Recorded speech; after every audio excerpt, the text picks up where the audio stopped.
Okay, hi everybody. Today I'm going to talk about avoiding damage to your jet pump, your impeller area. Some people call it a propeller, impeller. It's located underneath the ski. Get roughly in the area. We'll go under there in a minute. You see my hand? It's back here.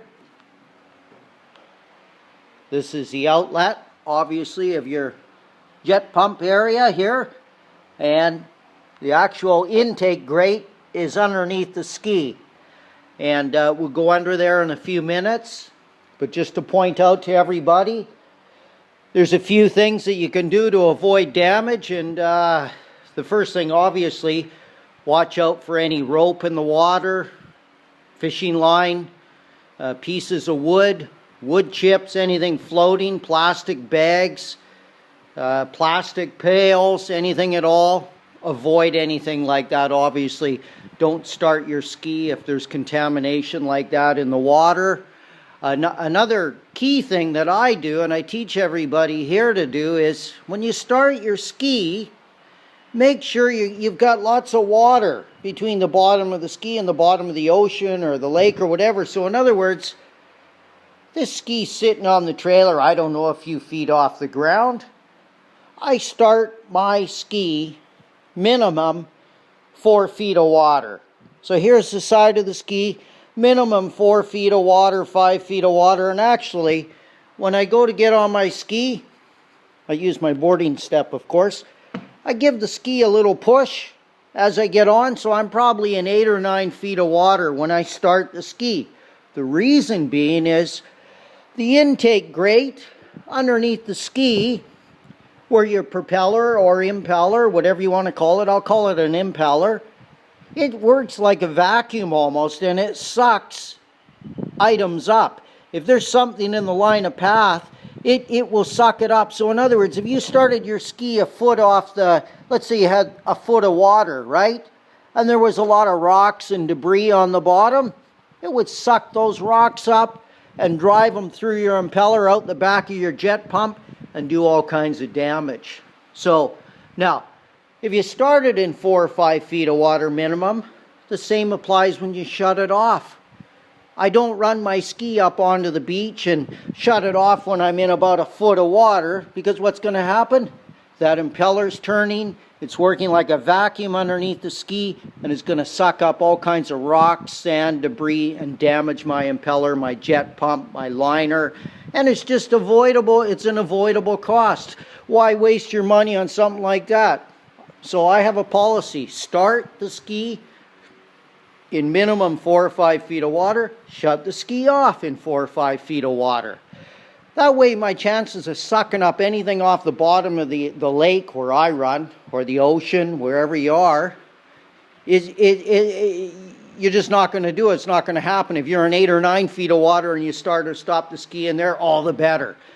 So the other thing is, sometimes you've got to run your ski up on the beach. Maybe you're going in to fuel up, or it's a nice sandy bottom. I would never run my ski and shut it off and skid up onto the beach, but some people do. Now, you probably suck some sand up into your impeller area, your jet pump. What I recommend is you push the ski back into the water. You do not start it. Get it in 4 or 5 feet of water and put a hand on either side of the rear of the ski and rock it side to side for a minute. Pull it back towards you. Pull it backwards. Keep rocking it 4 or 5 feet, 10 feet, rock it. Push the back end of the ski up and down. Push it forward. What you're doing is you're slamming water up into that jet pump intake grate area underneath the ski, and should knock out any fine sand. And then, when you're confident there's no debris in there, start your ski. Let's go underneath the ski and you'll see what I mean. So let's say you start your ski in a foot of water, or 10 inches or something. Well,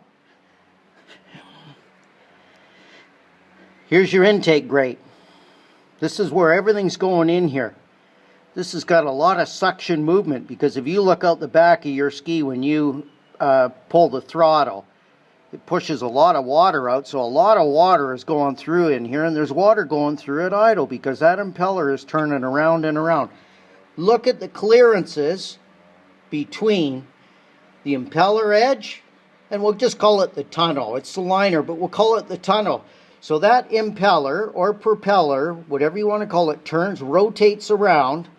Debris, if you started in shallow water, will go up through here, find its way, and obviously the physics of it, it will try to drive the rocks and sand and whatever else through that very fine opening. I don't know how many thousandths of an inch it is, but anyways, it will attempt to do that, and it might be successful with some of it, and as it's driving rocks and debris through that very small clearance, as that impeller turns, it's coming out here.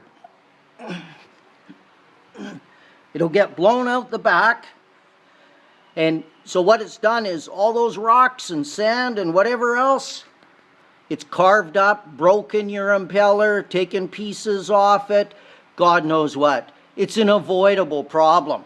And it's quite an expensive problem too. You don't want to possibly wreck your day. Your ski will start cavitating.